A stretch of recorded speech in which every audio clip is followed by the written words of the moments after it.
Okay. మీ డేట్లు కావాలి నాకు. ఆ రోజులు ఇయ్యండి సార్ చాలు. ఇగో అడ్వాన్స్ కవరు. నిన్నటి నిన్నటి డబ్బులు అనొచ్చుగా? హ్మ్. అనలే. ఇగోండి సార్ ఈ సినిమా అడ్వాన్స్ అన్నాడు. ఓకే. థాంక్ యూ అన్నా. డోర్ దాకా పోయిండు బయటికొచ్చి. అక్కడ వెనక్కి తిరిగి మీరు మహానుభావులు సార్. చల్లగా ఉండాలి. మీరు నిన్నటి డబ్బులు అడుగుతారేమోననే భయంతో వచ్చాను సార్ నేను. అడిగితే ఏదో ఒకటి చెప్పుదాం అనుకున్నా సార్. కానీ అసలు మీరు ఆ టాపికే ఎత్తలేదు. మీరు మహానుభావులు సార్ అన్నాడు. ఈ ముక్క చాలయ్య నాకు. డబ్బులు గాదు. నువ్వు మళ్ళా సినిమా తీస్తానని వచ్చావు చూసావు. హ్మ్. నువ్వు ఒక మనిషి ఒక సినిమా తీస్తే రోజుకు 200, 300 మంది బతుకుతారండి. అవును. అంతే గదా! ఇప్పుడు ఒక 100, 200 మంది జూనియర్ ఆర్టిస్టులు బతుకుతారు. ఇక్కడ ఈ సినిమాకు సంబంధించిన నటులు, వాళ్ళ అసిస్టెంట్లు, వాళ్ళ మేకప్ మ్యాన్‌లు బతుకుతారు. హ్మ్. డాన్సర్లు, డాన్స్ మాస్టర్‌లు బతుకుతారు. ఫైటర్లు, ఫైట్ మాస్టర్‌లు బతుకుతారు. ఇప్పుడు ప్రొడక్షన్ డిపార్ట్‌మెంటు, అటు డైరెక్షన్ డిపార్ట్‌మెంటు ఇంతమంది 24 క్రాఫ్ట్స్ మీరు అన్నం పెడతారండి నెల, 2 నెలలు. మీలాంటి వాళ్ళు ప్రొడ్యూసర్‌లు అవుతూ ఉండాలి. సినిమాలు తీస్తూనే ఉండాలి. అందుకనే నేను మీరు అడ్వాన్స్ అనంగానే తీసుకున్నాను అన్నా. అట్లా ఇండస్ట్రీ బతకాలని ఆలోచించాలండి. కానీ అదొకటే కాకుండా సార్ ఆ రోజుల్లో మానవ సంబంధాలు బలంగా ఉండేవి. వ్యక్తుల్ని నిజమండి. పోగొట్టుకోదని. నిజం. ఇవాళేంటి సార్ రోజుకి 5,00,000, 10,00,000 ఇట్లా ఉన్నాయి కదా! పేమెంట్స్ అన్నీ అవును. ఇట్లున్నాయి. కానీ ఆహ్, గంటల ప్రకారం ఉన్నాయి ఇప్పుడు. గంటల ప్రకారం కదా సార్ ఇప్పుడు? గంటలు. హ్మ్. నాకు అప్పట్లోనే నేను విన్నానండి. 'ఎన్టీ రామారావు' గారు గాని, 'కృష్ణ' గారు గాని డబ్బులు ఇయ్యకపోతే ప్రొడ్యూసర్‌ని అడిగేవాళ్ళు గారట. హ్మ్. 'కృష్ణ' గారికి ఒకసారి బ్యాడ్ పీరియడ్ వచ్చిందట. రోజు ఎన్నో సినిమాలు చేస్తూ, సంవత్సరానికి 12, 15 సినిమాలు హీరోగా చేస్తూ, అందరు హీరోలు 1, 2 సినిమాలే చేసేది. ఈయన 12 సినిమాలు, 15 సినిమాలు చేసేవాడు 'కృష్ణ' గారు. హ్మ్. అలాంటోడు అంటే డబ్బులు అడగడట. ఇస్తేనే తీసుకుంటాడట. అలాంటాయనకు సినిమాలు లేకుండా అయినాయి. హ్మ్. అలాంటాయన ఆగిపోయిన సినిమాల ప్రొడ్యూసర్‌ల కాడికి పోయి, ఎందుకు ఆగిపోయిందని తెలుసుకొని, ఎంతైతే స్టార్ట్ అయ్యిద్దని తెలుసుకొని డబ్బులిచ్చి, నేనిస్తాను నేను తీస్తా మిగతా సినిమా అని తీసిపెట్టేవాడంట. హ్మ్. ఇయన్నీ విన్నాం. అంత అందుకని చేసి మాకిచ్చే గింతంతా ఇయ్యకపోతే దానికి ఏదో రాద్ధాంతం చేసి, నో అని వదిలేసారు. అసలు మీ ప్రయాణంలో మీరు కలిసిన దిగ్గజాలు, ఆ వ్యక్తులు ఇప్పుడు మిస్ అవుతారు కదా సార్ మీరు చాలా. అంటే ఇప్పుడు ఒక్కసారి కళ్ళ ముందు కాలం మారిపోయింది. కనపడట్లే అలాంటోళ్ళు. అదే కాలం మారింది తెలుస్తోంది. అంటే కలికాలం అంటారు గదా! అయ్యయ్యయ్యో! కొట్టొచ్చినట్టు కనపడుతుంది.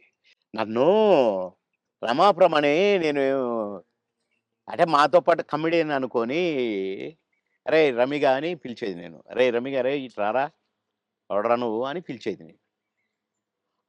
బాబు మా కాలంలో ఇట్లుంది. మా మా మా కాలం మా అదే మా పీరియడ్ ఏదో అనేదనమాట. హ్మ్. ఏంటి ఊరికే మా కాలం అంటావు. నీకు ఆ కాలం కంటే ఎక్కువ డబ్బులిస్తున్నారు గదా! ఇంకొకసారి అనొద్దు మా కాలం అని నేను కోప్పడ్డాను. హ్మ్. కోప్పడి ఒకరోజు మాట్లాడలా. కానీ ఆ తర్వాత నేను సినిమా యాక్టర్‌గా ఇటు మంత్రి ఆహ్, ఎలక్షన్ చంద్రబాబు నాయుడు గారికి యాక్సిడెంట్ ఓడిపోయినాం గదా! గవర్నమెంట్ అవును. ఓడిపోయింది. అవును. అప్పుడు ఒక సినిమా ఒప్పుకొని షూటింగ్‌కి పోతే నాకర్థమైందండి. రమాప్రభ కరెక్ట్. మీ కాలం కరెక్ట్. మా కాలం కరెక్ట్. ఈ కాలం ఏంటి ఇట్లుంది. హ్మ్. నాకు తేడా కనిపించేసిందండి. హ్మ్. షూటింగ్ దగ్గర ఎంత దరిద్రంగానంటే ఆర్టిస్ట్‌కి విలువ లేదు. అసలు షూటింగ్‌కి విలువ లేదు. ఎవడి పని ఆళ్ళు చేసుకుంటున్నారు. అసలు ఆ కల్చర్ మొత్తం పోయి వీధి నాటకాలేస్తారు చూడండి. అవును. అట్లా కనిపించిందండి నాకు. 'రమాప్రభ యూ ఆర్ కరెక్ట్' అన్నా. అనుకున్న మనసులో. హ్మ్. అవును. అట్లా ఇప్పుడు మా పీరియడ్‌కి, ఈ పీరియడ్‌కి కనపడుతుందండి క్లియర్‌గా. హ్మ్. అవును. అసలు మా సినిమా నాకు ప్రామిస్ చెప్తున్నా, పొద్దున మీతో మాట్లాడిన తర్వాత ఒక్కసారి ఎందుకో అట బ్యాక్‌కి పోతే, కోడి రామకృష్ణ గారు షూటింగ్‌కొస్తే అదొక పిక్నిక్ స్పాట్‌లాగా కనపడేది. ఆయనొస్తుంటే ఆయనెమ్మటే అసిస్టెంట్లు, గిసిస్టెంట్లు నడుచుకుంటా అసలు ఎంత కళ, కళ, కళ. సరదాగుండేది. ఎంత కళగా ఉండేది. ఆ తర్వాత అలాంటి కళ కనపడలేదే అని నాకనిపించిందండి. హ్మ్. ఎవడికి వాడే ఆ జబర్దస్త్ నుంచి వచ్చినోడు వాడొకడు, వీడొకడు. మేము స్టార్స్ అని. కానీ మేము ఎప్పుడు అనుకోలేదే అవును. స్టార్స్ అని. ఏదో భగవంతుడు అవకాశం ఇచ్చాడు. ఆర్టిస్ట్ అనుకునేదే తప్ప. వామ్మో! ఇప్పుడు ఊర్లోని ఒక్కొక్కళ్ళు మెయింటెనెన్స్ అది కథ వ్యవహారం. ఇప్పుడేముంది సార్, ఒక టీవీ షోలో కనిపిస్తేనే పెద్ద స్టార్‌లా ఫీల్ ఆ! అయిపోతున్నారు. ఒక 'బిగ్ బాస్'కొస్తే ఎక్కడో వెళ్ళిపోతున్నారు వాళ్ళు. అయిపోతారు. తర్వాత వాళ్ళ ప్రొఫైలే మారిపోతుంది. ప్రొఫైల్ మారిపోతుంది. సరే నవ్వుల పాలవుతున్నారు. అవును. అసలు చూసారా ఆహ్, సార్ నువ్వు 'బిగ్ బాస్' ఎప్పుడైనా? అస్సలు చూడనండి. నేను అగైనిస్ట్ దానికి. హ్మ్. ఎందుకంటే కల్చర్‌కి అగైనిస్ట్ అని ఫీల్ అవుతాను నేను. అవును. కరెక్ట్. సంస్కృతికి అగైనిస్ట్ అని ఫీల్ అవుతాను నేను. హ్మ్. ఏంటి అది దాంట్లో కాపురాలు చేస్తున్నట్టుగా చూపించేటోళ్ళు. ఆడ నైట్‌లు పడుకుంటామట. పొద్దున్నే లేస్తారట. నాకెందుకో నచ్చలేదు. హ్మ్. అసహజంగా అనిపిస్తుంది. అసహ్యంగా. అవును. సార్ మీరు ఆ! లాస్ట్ చేసిన సినిమా ఏది? ఇప్పుడు 10 సినిమాలు చేస్తున్నానండి ఇప్పుడు. అదే అంటే లాస్ట్ విడుదలైన సినిమా మీది. 'మిస్టర్ బచ్చన్' అనుకుంటా. ఆ! 'హరిశంకర్' గారిది. హ్మ్. అంటే నేను వేరే షూటింగ్‌లో ఉంటే ఒక క్యారెక్టర్ ఉంది బాబుమోహన్ గారు. అంటే వాళ్ళ షూటింగ్ కూడా జరుగుతుంది. 'రామోజీ ఫిల్మ్ సిటీలో.' హ్మ్. అంటే నవ్వుకుంటూ వచ్చి, "అబ్బా! భలే కనపడ్డారు మాకు. మేము ఎట్లా ఎవరిని పెట్టాలనుకుంటున్నాము." అంటే ఏంటి ఏంటి అన్నా. ఒక క్యారెక్టరు. అదే మెయిన్ క్యారెక్టరు. లాస్ట్ వరకు కథ మెయింటైన్ చేసే క్యారెక్టరు. 2 డేసే మీరు కావాలి తప్పదు. అంటే ఓకే. డన్ అనేసి. అక్కడే రేపటి నుంచే కావాలన్నారు. నేను వాళ్ళకి జెప్పిన. వాళ్ళు అడ్జస్ట్ చేశారు. పటాపటా చేసి పారేసిన. కానీ కథ నడుపుతా మొత్తం నేనే. భలే గమ్మత్తు క్యారెక్టర్ అది. హ్మ్. నాకు చాలా సంతోషమైంది. అది చేస్తే ఎంత హ్యాపీగా ఫీల్ అయ్యారో. ఇది ఆర్టిస్ట్ అంటే. అని రవితేజ గారిని నేను నడిపిస్తాను. నడిపించి హీరోగా విలన్ని దెబ్బ కొట్టిస్తాను. హుహు. కీలకమైన క్యారెక్టర్ అయితే. కీలకమైన క్యారెక్టర్. కథ నడిపే క్యారెక్టర్. మంచి క్యారెక్టర్. మీరు నటించిన హీరోలందరిలో సార్ మీ ఫేవరెట్ ఎవరు సార్? మీరు అంటే ఎంతోమంది 'రాజశేఖర్' గారు అసలు ఒకళ్ళు కాదు అందరూ. అందరూ గొప్పవాళ్ళే. అందరూ గ్రేట్ పర్సన్సే. హ్మ్. కానీ నాకు ఒక నటుడున్నాడు గదా! నా దేవుడు. 'ఎన్టీ రామారావు' గారే నాకు. ఆయన తర్వాతే అందరూ ఎవరైనా. అదంతేనండి. ఎందుకంటే ఒక్కొక్క గెటప్పు ఆయనది చూస్తుంటే కృష్ణుడిగా జూసినా, రాముడిగా జూసినా, రిక్షావాడిగా జూసినా మామూలు ఏం ఏమండి అందగాడు సార్ ఆయన. ఏమంటాం. అసలు ఏ క్యారెక్టర్‌కి ఆ క్యారెక్టర్ సూట్ అవ్వటం. 'బాలకృష్ణ' గారితో నటించారా సార్ ఆ! మీరు? చాలా. అంటే ఎలా అనిపించింది వాళ్ళిద్దరిని కంపేర్ చేసుకుంటే మీకు? నాన్న, కొడుకు. కొడుకు తండ్రి కొడుకే, కొడుకు. నాన్న నాన్నే. అది ఆయన అది ఇట్లా చూడాల్సిందే గదా! విశ్వరూపం గదా! హ్మ్. ఆయనతో నటించిన మళ్ళా. హ్మ్. నటించి కూడా తమ్ముడు చాలా బాగా చేస్తున్నావు. మమ్మల్ని నవ్విస్తున్నారు మీరు. అని ఆ! నవ్వేవాడు. హ్మ్. ఓహ్! ఎంత సంతోషం. సంతో గ్రేట్. అవును. ఇప్పుడు 10 సినిమాలు చేస్తున్నారా సార్ మీరు? ఆ! అందులో 2 సినిమాలు మంచి సినిమాలు చేస్తా. అమెజాన్ వాళ్ళదొకటి, ఇంకొకటి అది వాళ్ళది. ఆహ్, అది అన్ని భాషల్లో రిలీజ్ చేయడానికి ప్లాన్ చేస్తారట.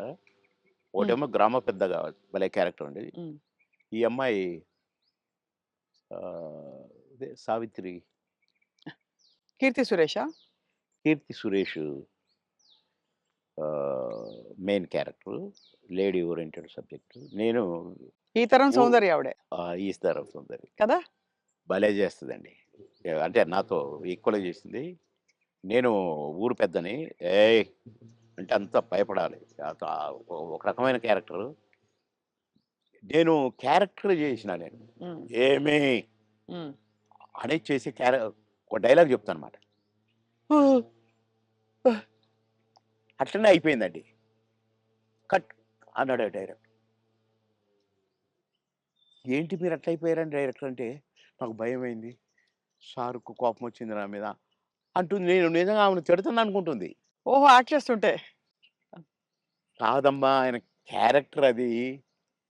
మీరెందుకలా అయిపోయారని అంటే, నాకు భయమైందండి అనంటే, నువ్వు అది చాలా బాగొచ్చింది. మేము ఇలాగే ఉంచుతాం సినిమాలో అని అట్లా హ్మ్. అంత మంచి క్యారెక్టర్ అది. హ్మ్.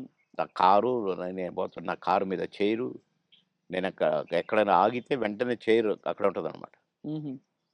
భలే క్యారెక్టర్‌కి. క్యారెక్టర్. హ్మ్. అన్నీ ఉంగరాలు, బంగారం, పెద్ద పెద్ద మీసాలు భలే చేశాను. హ్మ్. ఇంకొక సినిమా గూడా చాలా బెస్ట్ క్యారెక్టర్. హ్మ్. మంచి సినిమా. అది కూడా ఇప్పుడు ఎట్లా వరించొస్తున్నాయి అవకాశాలు మీకు సార్? అంటే నేను ఆశ్చర్యపడ్డ క్యారెక్టర్‌లు ఈ 2. హ్మ్. మిగతాయి అంటే కొద్దిగా మామూలే అనుకోండి. ఈ చిన్న చిన్న క్యారెక్టర్స్. కానీ అందులో ఒకటి 'మర్రి చెట్టు కింద మనోళ్ళ' ఏదో ఒక సినిమా మాత్రం ఆహ్, నేను ఒక ఫాదర్ క్యారెక్టరు. నా కొడుకు అమెరికాలో ఉంటాడు. మేము భార్యాభర్తలం ఇక్కడ ఉంటాం. నేను అన్నపూర్ణమ్మ. మేము నానా అవస్థలు పడుతుంటాము. అన్నీ ఉండి. హ్మ్. కొడుకు మాత్రం హ్యాపీగా అక్కడ ఉంటాడు. అది భలే మంచి హ్మ్. క్యారెక్టర్ అది హ్మ్. గూడా. మీ రాజకీయ ప్రయాణం సార్ మరి? నేను ప్రశాంతంగా ఉండాలనుకున్నానండి. ఒక సినిమా ఒప్పుకున్నా హ్మ్. తమిళ్‌ది. అరే! బాగుందే తమిళ్, తెలుగు అందులో నేను మంచి క్యారెక్టరు చేద్దాంలే అనుకోని ఒప్పుకున్నా. ఒకటి ఒప్పుకుంటే 10 వచ్చినాయి. ఓహో! మనకింకా గిరాకీ ఉంది అనుకున్నాను. హ్మ్. కనుక మంచిగా రెస్ట్ తీసుకుందాము, ప్రశాంతంగా ఉందామనే ఈ 6 నెలలు. హ్మ్. కొద్దిగా నాకు ఆ బ్యాక్ పెయిను కొద్దిగా ఇది గూడా వచ్చింది. ఎందుకు రెస్ట్ ఇద్దాం డాక్టర్లు గూడా అంటారు గదా! రెస్ట్ తీసుకో, రెస్ట్ తీసుకో. అక్కడికి ఇండిపెండెంట్‌గా ఏద్దామని వరంగల్‌లో నామినేషన్ వేశా. హ్మ్. అవును. కానీ నామినేషన్ వేయటానికే నేను కారు దిగి నడవటానికి నాకు కుదరల. వీల్ చైర్‌లో పోవాల్సొచ్చింది. హ్మ్. ఆగిన అక్కడికి ఒక అరగంట సేపు. నడుచుకుంటూనే పోవాలని. కానీ నా వల్ల గాల. అంటే ఇక్కడి నుంచి కారులో పోయినా గదా! డాక్టర్లు వద్దన్నారు గదా! అవును. ట్రావెలింగే అవును. చేయొద్దన్నారు గదా! అన్న 15 రోజులకు నేను పోయి పరాభవం పాలైపోయింది. సరే వీల్ చైర్‌లో పోయినా, నామినేషన్ ఏసి బయటకొచ్చినా, నా వల్ల కాట్లేదు నాకు. నేను యుద్ధం జేయాలి ఇండిపెండెంట్‌గా. అవును. అందులో అవును. ఆ! కానీ 7 నియోజకవర్గాలు తిరగాలి. డాక్టర్‌కి ఫోన్ చేసినా, "సార్ మా మాట వినండి. ఎందుకు చెప్తున్నామో వినండి. మీరింత మొండిగా కరెక్ట్ కాదు. మేము వద్దని చెప్పినా పోయినరు. పోయినరు మీకు అనుభవం వచ్చింది కొద్దిగా. వెంటనే కారు తిప్పుకొనొచ్చేయండి. లేదా మీకు పారాలిసిస్ రావచ్చు. లేదా కోమాలోకెళ్ళొచ్చు. ప్లీజ్" అన్నారు. వామ్మో! ఇంత పెద్దది పొంచుందా? నో అని అందరికి ప్రెస్‌కి నమస్కారం పెట్టాను. చలో హైదరాబాద్ అని వచ్చేసిన రెస్ట్. ఇప్పుడు హాయిగా సినిమాలు ఎంజాయ్ చేస్తూ, హ్మ్. చక్కగా ఈ మంచి వాతావరణాన్ని ప్రశాంతంగా, చక్కగా రాగి రాగి జావని ఆస్వాదిస్తూ, అవును. అలా వేడి మీ వేడి. వేడిగా గోరువెచ్చగా, తాగాలి సార్? గోరువెచ్చగా. వేడిగా. అయితే అంటే మంచి పాయింట్ సార్. మీకు ఇంకా తీర్చుకోవాల్సిన కోరికలు అందరికీ ఉంటాయి కదా సార్! చిన్నవో, పెద్దవో ఇప్పుడు నాకు బట్టలు పిచ్చుండొచ్చు. ఇంకెవరికో బంగారం పిచ్చుండొచ్చు. మీకు అలాగా ఏమిటి మీకు లక్ష్యం గాని, ఇంకా ఆ! ఆశయం గాని? పెద్దగా నాకు మొదటి నుంచి కూడా కోరికలేం లేవండి. ఇదైతే బాగు, అదైతే బాగు, ఇంత పెద్ద బంగ్లా ఉంటే బాగు, లేకుంటే ఒంటి నిండా అసలు నేను ఉంగరం పెడితేనే నాకు గిఫ్ట్‌లిస్తే ఇ ఈడ పెట్టారు కదండీ! ఈ చెయ్యి ఎనక్కపోద్దనమాట. హ్మ్. ఈ చెయ్యి ఇటు పోయి టక్కన తీసి జేబులో యేసుకుంటాను.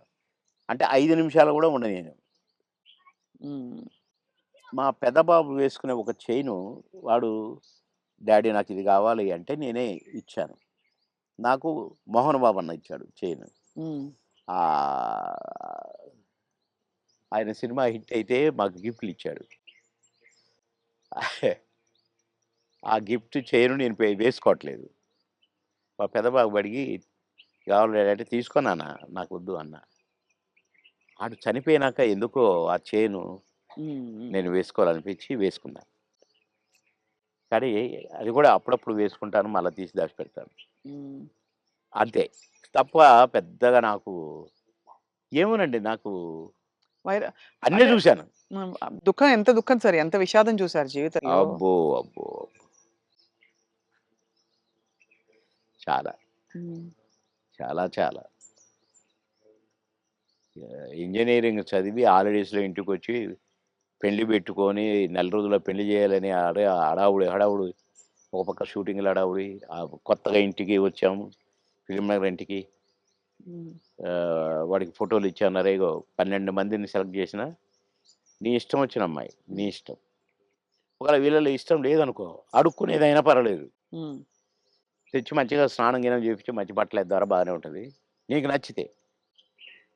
అది చెప్పిరా నేను దాని తర్వాత చెప్తా మంచి వారం రోజుల్లో చెప్పాను. వారం రోజుల్లో చనిపోయాడు.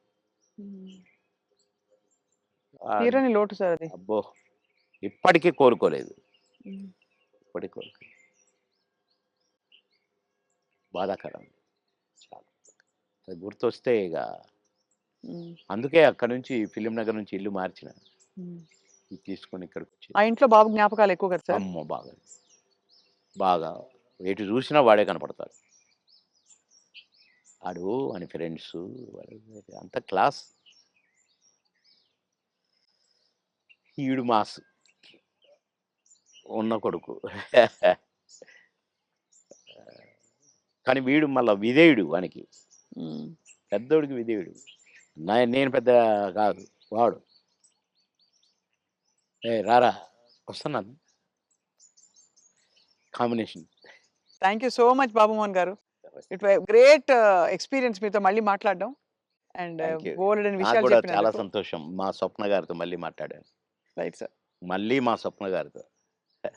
Thank you sir. Thank you very much.